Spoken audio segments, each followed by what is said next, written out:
Hi, everybody.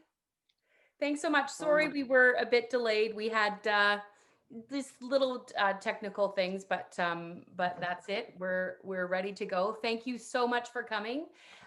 Thank you. We've got Hannah Brown here today. And I'll ask that you just change your view at the top if you want to see just Hannah Brown reading to the speaker view, just in the top corner, and you can see everyone's tiny faces and Hannah's big face when she talks. So so I am here in Toronto. I'm not sure where everyone else is. I see familiar faces, and most of you look like you are Toronto people. So I will acknowledge the land that I am on right now, and that most of you are on right now. We are in Tekaronto. For thousands of years, it has been the traditional land of the Wendat, Anishinaabe, and the Haudenosaunee Confederacy, and most recently the Mississaugas of the New Credit First Nation. It is still home to many Indigenous peoples across Turtle Island, and we are grateful to have the opportunity to work in the community on their territory.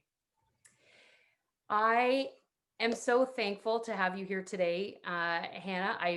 Reading your book was pure joy. I love books that are visually driven, and knowing your biography, and I really did feel like I was in a film uh, during most of the reading, which is great for me. I really enjoy that. So before I dive in and share your stellar biography with people, I would like to ask you what you're reading right now, and if you have a style of book or a kind of book that you navigate toward. Hmm. I think that I don't navigate towards any particular kind of book, and I also have books wherever I am sitting to read. So um, I got this book, uh, Nice. which I like, at least I like so far. I'm hoping it's as tender-hearted as the How Late It Was, How Late. I'm also reading this one, which I've had for a while. This is Beth Brandt's collection of short stories, and she's Mohawk, and there also, I guess, there's also a sort of forgiving and tender look at human beings, which is what I hope people will be of me. And because I like snappy dialogue, I've been rereading this book, which is speculative fiction. So I read Yep. everything. Very excited. Oh, We I should have say, had Terry. I think Terry's here. Is Terry here? We have had Terry, Terry at oh, Junction Reads, and it like, look how I'm sparkly this here. tea I'm is. here. Thanks, Anna. Oh, yeah, you're welcome. It's my pleasure to read it. It's wonderful. yeah, that's fantastic. Um, I uh, edited this biography myself, so I hope that it's okay. I stole a bit from Inanna. I stole a bit from the emails that you and I have exchanged. So I hope that it's okay. Hannah Brown is a prize winning screenwriter who taught film and English at the college and collegiate levels. A return to writing full time resulted in poems, short stories, blogs, and essays appearing in many North American and European magazines. And a short story, The Happiness, was nominated for the 2016 Journey Prize. Look After Her is Hannah's debut novel and was a Forward Indies finalist, which prompted an invitation to present at the Leeds International Festival in May 2020. Hannah is a winner of the inaugural Cecil Connolly Award for Literary Persistence. I love to see awards that acknowledge, with all the writers' trust that has been happening. I love to see awards that acknowledge the hard work of writers over 50. Her next novel, The Female City, is coming again from Inanna in the fall. I look forward to that. Hannah, I would love if you could share a reading with everybody. Oh, uh, thank you very much for this opportunity. And it's been a pleasure to chat back and forth with you. Um, the context for what I'm going to read is this, um, inspired by a true story. In Vienna, the parents of two young Jewish teens suddenly die in a cholera epidemic. And a neighbor, instead of taking them to relatives, takes them to a brothel. And once they are there, despite their fear and their shame and the forced addiction of Susanna, who's the younger sister, to morphine, they keep trying to escape. And what I'm going to read from today uh, includes another character, Billy Wilder. Billy Wilder said that the reason he did very poorly in high school was because out his classroom window he could see a brothel across the street. He also said that the first Schiller drawing that he acquired was on the street of Vienna. Um, he's, most people know he's the filmmaker behind Some Like It Hot with its celebration of cross-dressing. So here I go. Billy strolled around the room, his hands in his pockets. He paused to look at my Schiller portrait. The Madam, Frau Krutzel, hadn't been up to our quarters for months, so he felt safe having it out in the open. I've seen other works by Schiller, Billy said. Naughty ones. But the way his people look out at you. We knew when we were children, Susanna said. She linked her arm into his. He painted our portrait, very bourgeois, completely clothed. Oh, I knew you couldn't possibly be street girls, the kind they say hung around his studio. I can tell by the way you talk. You were a rich girl. He laughed. With very bad luck. He shook his head. Nothing was tragic. Nothing made him angry. He said he was bullied at school for being a rich Jew, and it didn't matter if he said he wasn't. In fact, he said, it makes it worse. You're supposed to be what they think you are. You know how it is. I didn't. And Susanna didn't care. She adored him. Over the last few weeks, Billy had slipped up the stairs every time Frau Krutzel was out. He and my sister argued happily, laughing at each other's extravagant insults, and practiced their questionable English. I regularly agreed to an urgent suggestion that I might want to read a newspaper. News of the world had been punctuated by their laughter and by their sighs. It was now late in the afternoon. A brown cardboard tube moved up and down on Billy's chest. My Schiller portrait was carefully rolled inside. This, I was sure, was our last day here. And I was also sure we had enough money. I looked at him. That first night at 13 Versteckstrasse, I had been younger than the boy who was now asleep on the bed. He was like my sister, able to fall asleep easily despite the racket every Tuesday that began as soon as Frau Krutzel left on her errands. Phonographs played competing dance hall music, and young women called to each other and scampered across hallways. Susanna and I were changing as fast as we could into men's clothing that Billy had brought. This is perfect. No one will pay attention to young men leaving a brothel. I pulled on a pair of men's socks and lowered my voice. But you know, Susanna, I wouldn't have picked Billy for this. He's not our kind of people. Please, we're not our kind of people. Not anymore. We're whores, Hetty. She stretched the suspenders on her trousers, testing them. He's also shorter than you. I find that adorable in a man, younger, shorter, stupider, the kind I like. He won't always be short. And what kind of a name is Billy? Well, his mother was keen on the Wild West, you know, Buffalo Bill. Oh, shit. The suspenders had sprung back. Ow. She put her hands over her breasts, laughing, her automatic response to anything difficult. Susanna, do you think Schiller would mind that I'm going to sell his drawing? No. It's the one thing of yours Mischler didn't get. This startled both of us. I never knew what she was going to say. Neither did she. You never take this much time getting dressed, Susanna. But I'm not Susanna. I'm Horst, and he's very careful. Horst is a good name. I'm Rainer. We had heard from an American caller that we could acquire false papers in the spa town of Baden-by-Veen. He wanted us to skip town with him, but after our experience with our neighbor Mischlinger, we were never getting into another car with any man ever again. Billy didn't count. He wasn't really a man, not yet. Susanna said he would have to go back to Vienna on the return train or his parents would go mad looking for him. Susanna, did Billy make sure the carriage knows to pick us up on the side of the house? My Billy does everything I tell him to. Did you remember to pack my morphine? I showed her my hat, the crown lined with little packets, enough to last till we start the cure. Hetty, do Italians go to Baden-by-Vane? We'll find out. Mustachios, Bella. We dabbed fixative on our upper lips, a sweep to the left, a sweep to the right, and then pressed the mustaches in place. We shoved our hair into tight hairnets and put on our hats, mine gray, Susanna's black. Wait.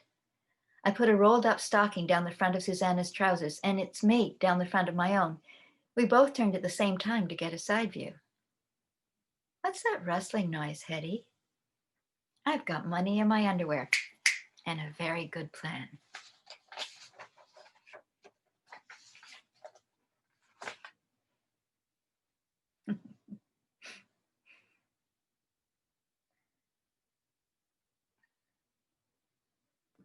The relationship between these two sisters, I love it. I love that scene. I love the strength that they showed in the brothel. It was astounding because I mean we've seen and read a lot of stories about girls, you know, put in this kind of situation and the struggle the fight that sometimes they lose. It was absolutely my favorite part, these scenes of them in the brothel and the strength as young women. I mean, there were great parts of the novel. But you brought up Billy Wilder, which was a fascination throughout the novel, not just because I am a history person. I kept on doing the math, and of course, then went down the rabbit hole of looking up Billy Wilder and his biography and his history and everything. But what struck me in thinking about Billy Wilder was not just the influence, we know the influence for Susanna and Hetty, but the influence on all of the other characters and the research that went into developing them all, you know, Moreno and Casper and Marguerite and even Mischlinger. Yes, they're so, each and every one of them, Alfonso, the Contessa, like even Harold, I also have to say, probably he will go down as one of my all-time favorite characters, his flaws and his beauty and everything. But I really want to talk about the research that went into these characters and how, as a writer, you developed them all individually so that they could come together so beautifully. Well, thank you for all those kind things you've said. I started this work a long time ago when the Toronto Public Library still had little wooden drawers with cards, and you'd give them to the person on the desk and they'd go and get things from the stacks. And I have about 2 suitcases of research notes. Oh, wow. Like you, I wanted them to be in a real place. I wanted them to move through real time. And it happened that that Egan Schiele, whose work I really like, would have been around at that time. The Moreno also would have been, and the person whose genuine, real grandmother whose story was the spark for this story, that person worked in psychodrama. And so when I found out that Moreno, that Moreno began his work with young sex workers in Vienna, I thought, this is perfect. Yeah. Yeah, so it was just, and so Moreno is based on a real person. Oh yes, he was the person who invented psychometrics. You know, I'm a friend of this person who's a friend of that person. He worked in Vienna with developing what he was going to do with sex workers, and then later with just people interested in drama and new ways of relating. And then he went to New York, and you can find videos of him on the internet conducting sessions with people. I think he's a great character. Yeah. I mean, uh, he's aware of his own beneficence. Right. Oh, yeah, I was going to call it ego, but beneficence seems, It's yeah. yeah. No, that's fantastic. And again, I mean, anybody who loves a novel rich in visual that surrounds fantastic characters is going to love this book. So, if anyone's thinking about buying it for a friend, that would be the number one reason I'd suggest you do it. Again, thinking while I was reading it, and I struggle as a writer with first person, because I find it so challenging to separate um, my own psychodrama. Speaking of that, with that of any character whose life I want to draw out. And again, you did so well writing this book in first person, but maintaining the integrity of the beautiful voices like in the book.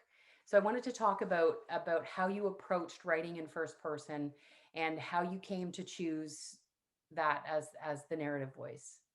Okay, so um, initially I wrote in the third person, omniscient third person, um, which sort of reflects my experience as a screenwriter, where your job is dialogue and action, and it's up to the actors and the director to interpret that. Of course, you're hoping they'll interpret it the way you like, but you're open to how they might do it.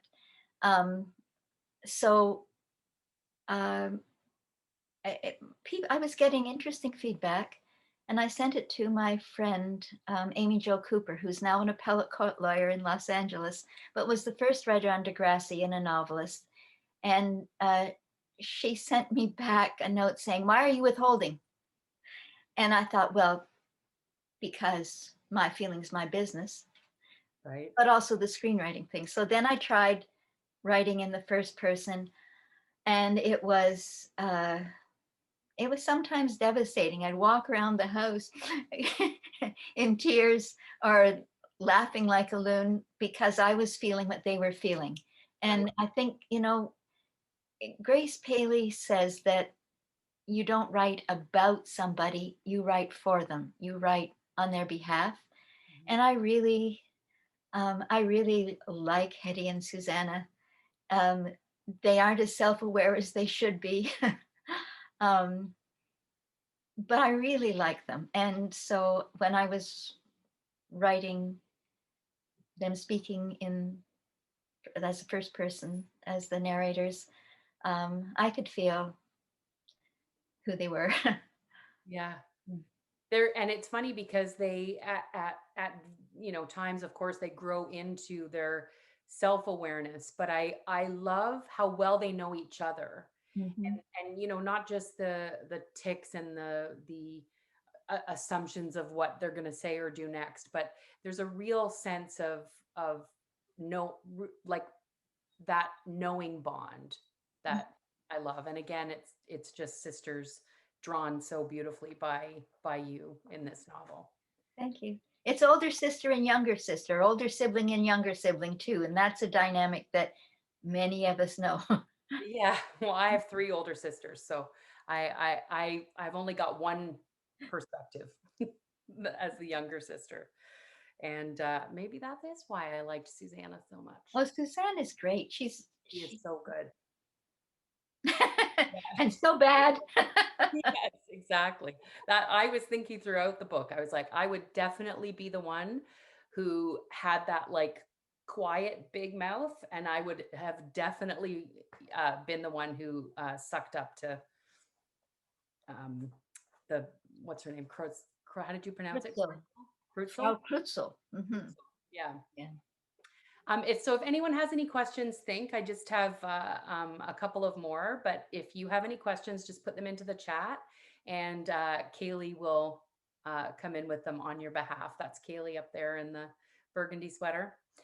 Um, so you talked about this in with the brothel scene and the two sisters when you and I were emailing back and forth, and I really am fascinated by how powerful the sex is in this novel.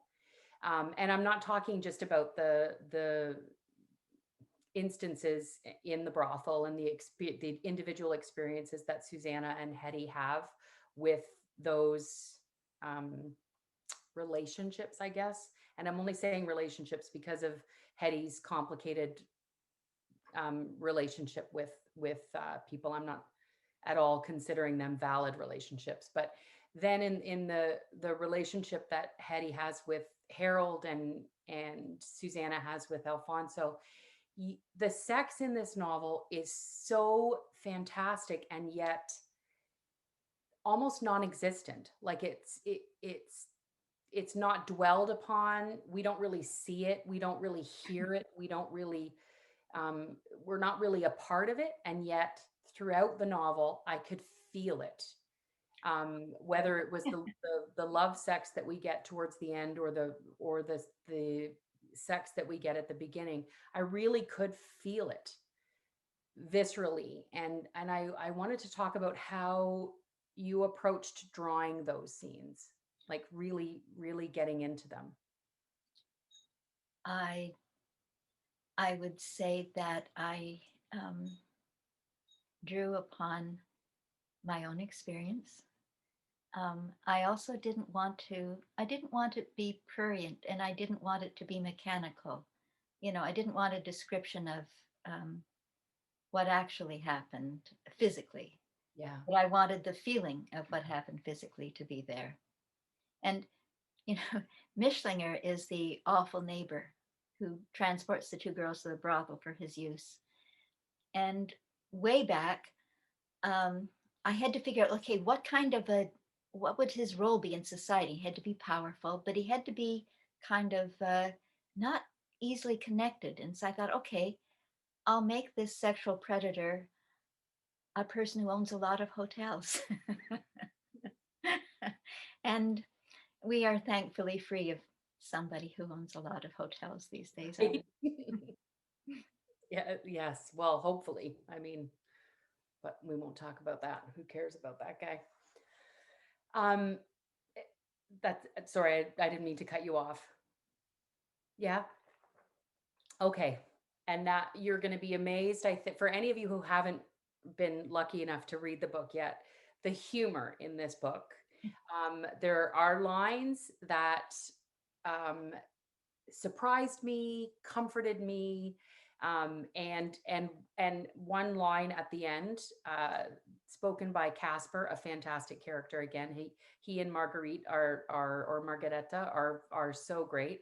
I honestly, I was taking a sip of tea when I came upon it, and I had to put my tea down. I didn't the stereotypical spit take, but I had to put my tea down and go back and reread it because I couldn't believe it was there, and and yet it was so Casper, like it was just something that he would have said, and anyway, it was hilarious. So I want to talk to you about how, especially in a novel with this setting, with this time, the anxiety and fear, knowing as the years were passing, I felt two Jewish sisters coming closer and closer and closer and closer to the day of doom.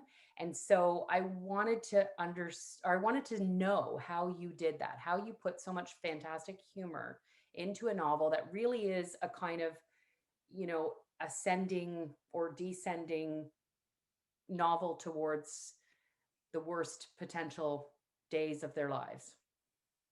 Eddie and Susanna.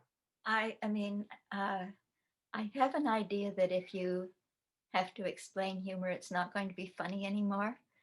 But I guess um, I guess one of the sources for that would be the family I grew up in, where um, humor and acting things out really mattered. But also the young sex workers that I taught had a great sense of humor. That when when one of them talks about how um, that the callers and the brothel weren't as individually known as they might have thought, and so they all had nicknames. And the um, one of them uh, was called Dishpan Dick because he washed his members so frequently. And it just, I don't know. I guess um, I can't tell you. I just think um, that when there's a lot of tension in a work, and there is because like they have, um, I put them through a lot of awful things. Um, and so I think you have to ameliorate that with humor. I think it's a natural dramatic thing to do. I don't know. I don't know. Yeah. No, it's good. I mean, the humor definitely came at the right time for me in a lot of instances. So, it sounds that like it goes with your talent, just like you naturally knew that the tension needed to be broken at a certain point. So that's good. Um, that those are all the questions I have. Of course, I can go on talking for hours and hours and hours, but um, Kaylee, does anyone have any questions? Yep, I have a question from Louise. And Louise says, changing from third to first person sounds like a big revision. Were there any other big choices leading to big changes that you made structurally or stylistically during the process of writing your novel?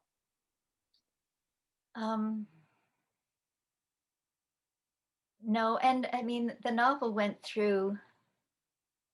began originally as a screenplay, and then I thought, oh, I'm too old for film. Major executives are 30 years old. So I'll just write a novel. How hard can that be? And then they can make it into a miniseries. um, um, so um, tell me the question again. So you had talked about originally you had started writing in the third All person and right. you made the kind of transition to go into first. So just wondering about that big change and if there were any other big changes that you Um, made. I had to get rid of things. At one point, I actually did have George, the fellow that Hetty falls in love with, um, spend time with her in Paris. And then it was just, I mean, the book's big. It flops nicely, which is great. You know, those books that big, but they flop. It's great. But it was too big. Um, so I just took the Sumerian friezes in the Louvre and put them in the British Museum. And so far, the Louvre hasn't sued me. So I had to do things like that when I was trying to.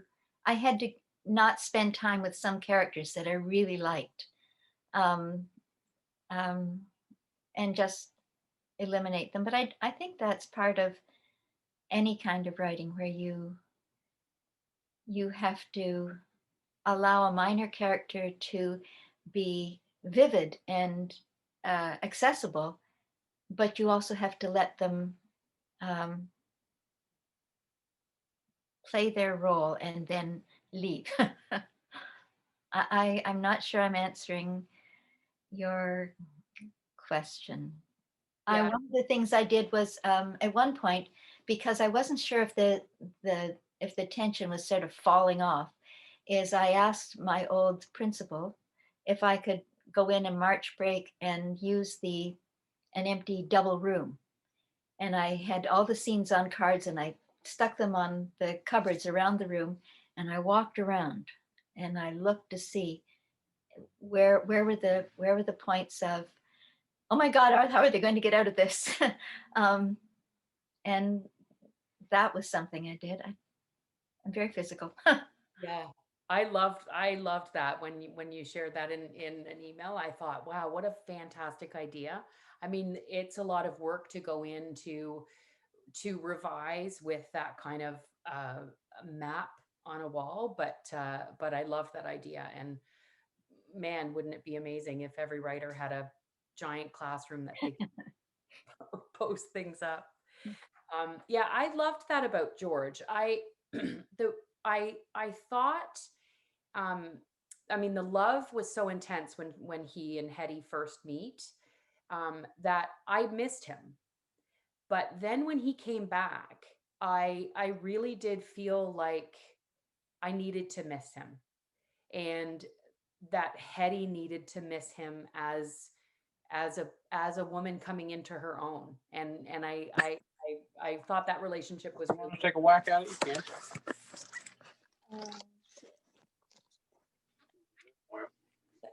Really gonna mess up a while. I don't know if I hit something, Kaylee. Does anyone else have any questions? Yeah. We have a question from Terry. And Terry's question is, Susanna and Hetty roam very widely, geographically speaking. Vienna, Italy, England. And in describing place, did you select places that you knew well, or did you write them out of researching them? I knew, because I don't know if I would know it now. I knew London fairly well. I did not know Vienna. I did not know San Remo, but I had so much fun finding out about them. Where are the statues? What covers the streets? How long would it take Hetty and Susanna to ride their bicycles from their house to Sheila's studio? And I got a maps from the area and tried. I mean, so a lot of research and also talking to people. At one point, luckily for me, I had good readers. Luckily for me, one reader, Aldona Ledachowski, said, "You've got linden trees blooming at the wrong time of year." So I hope that other things. Um, I hope that other things are accurate. And there are things there that are just for my personal pleasure. There's a colleague that I really love, and she's in the book. And my family's dog is in the book. And the middle name of my first husband is the name of a ship in the book. You can have so much fun. Yeah, well, I mean, that's the beauty of fiction, but also the challenge in setting fiction in a real place, in a real time, and that, yeah, I Yeah, did. I talked to people who had been to those places, and as well as doing the research. Yeah. Yeah. Anybody else? That leads really well into the next question, which is from Kateri, which is, how did you approach your research of the times, places, art, millinery? Did you travel? Were there novels of the periods that you looked to, or nonfiction, or particular films? Um, my cat is trying to express an opinion. I knew she would. I thought I heard something. Yes, go away, Annie. So um, uh, I would know where I was, and I would want to know where I was because I wanted my characters, because I want to um, make use of my senses when I relate to something. So, there's actually 10 senses, and the kinesthetic one, which is movement, is really important to me. So I looked at lots of images to make my choices. For example, bicycling was absolutely huge in like 1912. It was the cool thing to do. And because Hetty and Susanna's father worked for the stock exchange, he could afford to buy them new bicycles. So what brand? Right. The brand that had Stars of David were the Stern bicycle. So that's why they got those. You Wow. can type Stern bicycle posters on Google, and you will find bicyclists being ridden with but little stars of David sprinkled along. So Oh, fantastic. I had it was fun. I really like looking things up, but from that particular point of view, from the point of view of sensation, of what senses are appealed to. Right. That's so great. I love hearing that about the bicycles. As a kid I grew up on bikes. So for me it wasn't necessarily the time or place, but that the fascination Casper and Marguerite and everyone had about the bikes, I felt because biking was everything when I was little. Does anybody else have any questions? Yeah, we have one more question from Rose. And Rose asks, can you briefly discuss Susanna and Hetty's different response to their challenges in the brothel?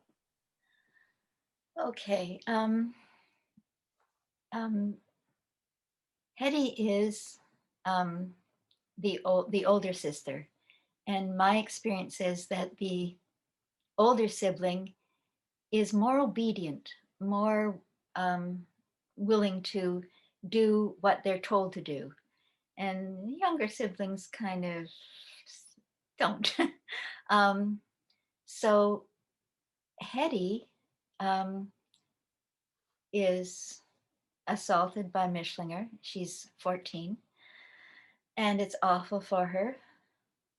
But over time, she begins to enjoy the the sensations, the physical nature of the sex, even though she knows Mischlinger is a corrupt person. She and Susanna both respond with a bit of dissociation. Hetty sometimes feels that the corners on, like, the days are fuzzy, and she presses her fingers into the corners of things to make it real. Susanna has a far more extreme version of her response to um, something that she absolutely dislikes. She doesn't like it at all. She's really good at faking it, but she doesn't like it at all. What she does is she goes up to the ceiling and looks down on what's happening. And she does something interesting. She imagines other people that she calls her sky women with her, So they have those responses um, to the sex that they engage in. They also are they're a bit isolated from the other sex workers in the brothel initially, because they're from the Schottenringstrasse. They're upper class. They talk upper class. They and the others are not, and so they have to figure out a way to bridge that. And Susanna does it by making fun of things and cracking jokes. And Hetty relates because she's really, I mean, she's very physical. She's really good with her hands, and she hems dresses, and she especially, fixes up their hats. And this comes from my grandmother, who would have been a contemporary of Hetty and Susanna, was a milliner. And when I was little, my cousin Ruthie Castleman and I, my first cousin, my first best friend, um, we would make hats for our cats, with crowns and brims, and Yeah. yeah. So they respond to their social situation that way. Susanna, as it turns out, um, is far more self-controlled than it would seem, and uh, far more able um, to plan, to scheme ahead of time, and in terms of how they eventually get out of the brothel. Yeah. Yeah, Susanna struck me as a person who sees things without anybody noticing that she's seeing things. Mhm. And Hetty is the kind of person, and again, this is just my interpretation, is the kind of person who who notices things but doesn't really see them. She notices, I mean, she notices a lot of the physical things. She really responds to her physical environment. But she is in some ways more fearful than Susanna, because she, well, for good reason. I mean, she understands that if she causes a fuss, the Madam, Frau Krutzel, has said she will send Susanna away. Right. And he has promised her mother, when her mother was dying, she promised her mother that she would look after her. She would look after Susanna. So, I mean, she's caught. Yeah. Yeah. Oh man. I love reliving it. I mean, reading it. I'm not the fastest reader, so it takes me probably like a full week of reading, and that's mainly because, as I said, I go and research things and I reread and as you know by the by my post, my reading sometimes requires a bath. It's not always, but sometimes. Um, yes, I thank you so much for letting me experience the novel with you again today. I hope everyone, if you haven't read it already, I hope you will consider buying this for yourself or buying this for a friend. It was a truly incredible reading experience, and I can't say enough about it. Um, I want to finish by I'm going to ask you what you're reading right now. I want to finish by saying we are going to raffle a copy off of Look After Her. Renee at Inanna has graciously said that she will mail it to whomever our winner is this evening. So good luck to everybody. So we'll do the raffle, and then I want to come back to talk about the novel that's coming out with Inanna and some other stuff that you're working on, if that's okay. Kaylee. So we're raffling off, given the names of people who were registered up to, I think it was Q2 when I printed off the last list. So if you're here and I don't think I'm looking at the list. I think everybody is I think everybody's there. Yeah. Yep. Good. Kaylee. All right. Our winner for this evening is Catherine Kohler. Hey. Here? I believe so, yeah. Or she was earlier. Catherine was with us earlier. Okay. I think she's disconnected at some point. All right. Okay, that's good. So, Hannah, let's talk about the Female City, which is coming out from Inanna in the fall, and other stuff that you're working on. The Female City is a series of interconnected short stories. And one of them, the opening story, I sent to Emily Wilson because I loved her translation of the Odyssey.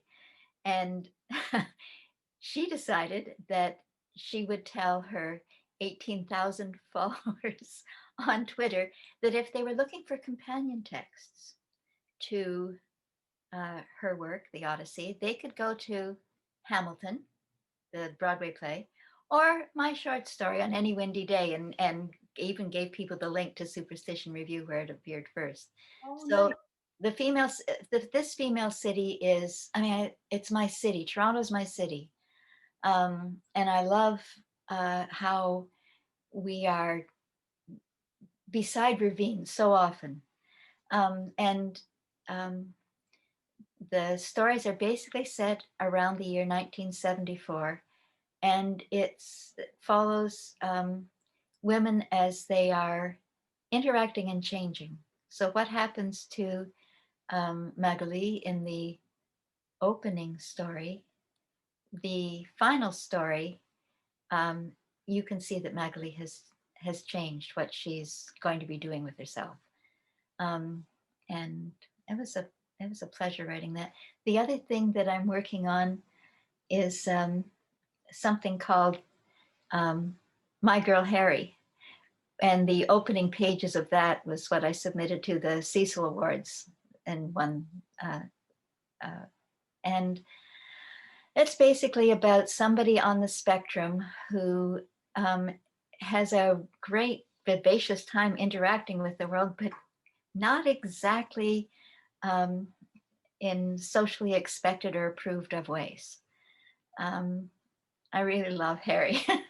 And then the thing that I'm working on besides that, that needs revision. It needs an editor, needs a publisher, is the Brangen version, which is my take on the Tristan and Isolde story, because Brangen is the serving maid. And I think that there are gaps in the story, the Beje version, which I know how to explain.